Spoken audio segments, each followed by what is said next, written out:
Hey guys, Danielle Butler. Hope you are doing great. We just got back from a Jason Pannelle training, and y'all, he brought the fire tonight. If you were at Success School, you heard him on Sunday morning closing us out, and so you know that he's very real and relatable, and he's funny.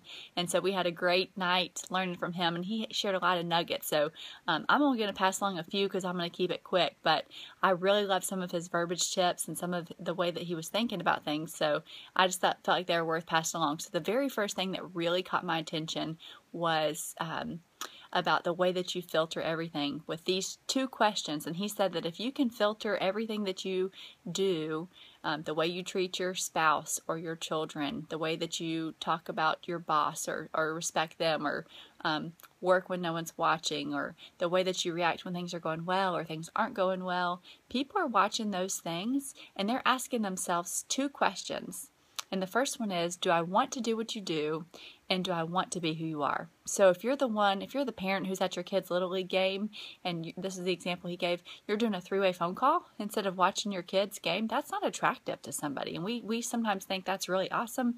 That's really not awesome to other people. They don't want to do that. So everything that you do, think about other people looking at you. Are they, do I want to do what you're doing right now? If you're posting on Facebook 24/7 and blowing up the feed, or if you're, constantly, I remember specifically there was a time when I was sending out emails at like 3 o'clock in the morning, and somebody on my team called me out and was like, what were you doing at 3 o'clock in the morning sending out emails? Like, they're thinking, if this is what time freedom's about, like, I got to be, I don't want any part of that. So filter everything through those two questions. Do I want to do what you do? Do I want to be who you are? It's not attractive to be Advocare 24/7. So I really liked that. And another thing that he said was just keep it real and be fun. And Advocare is already very different and unique. Time freedom, financial freedom, debt freedom. Other companies aren't talking about these kinds of things. So we obviously have a unique business model. So, and it's weird in a good way, in the best way.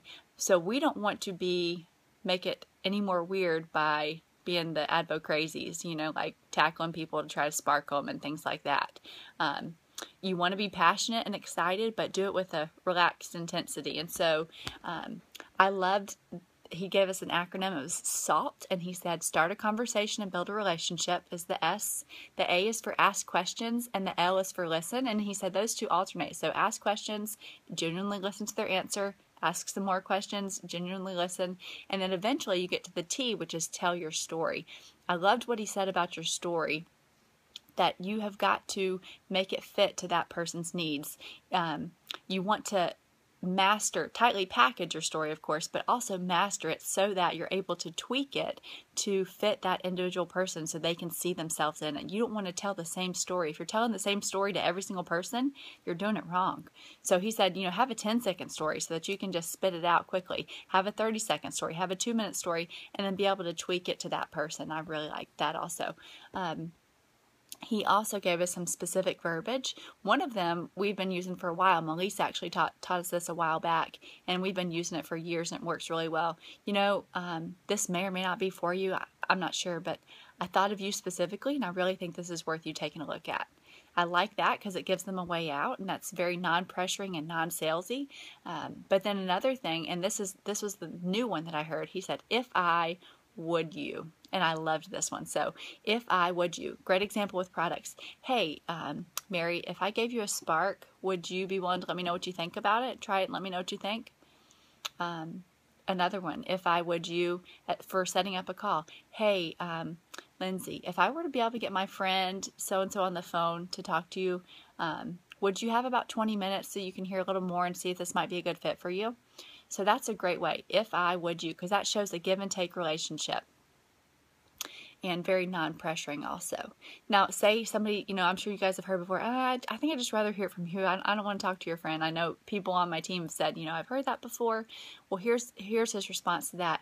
You know what? I owe it to you to hear what I heard. Or I owe it to you to hear it the way I heard it. And I really like that response also. He also reminded us that it takes the average person 4 to 6 exposures, so really be patient there. I know we're so excited and fired up, especially coming out of Success School, and we want to advo vomit everybody, but just be patient and know that it's like peeling back the layers to an onion, and sometimes it takes those multiple exposures. So stay consistent with the follow-up there. And last thing he said was, don't prejudge people. The people that you think are going to tear this up usually don't. And the people that you think are only going to be interested in the products are usually the one that just rock this thing out. So make sure that you're not prejudging people. You are pre-qualifying people. You're looking for people that are high quality and integrity and character and have a lot of influence and are already successful in their life, not necessarily financially, but just, I'm talking about quality people. So pre-qualify, but don't prejudge and assume they are or not going to be interested in the business, or, are going to tear the head off of it or might not, because that'll usually surprise you. And let's see, I feel like there was one more thing that I was going to say. Oh, the products work, the business works, the variable is you. So if you choose to work it and you follow the really simple system, play dumb, the more that you can play dumb, the better you're going to be, because you want people to leave every conversation thinking, man, if this gal can do it or this guy can do it, surely I can do it.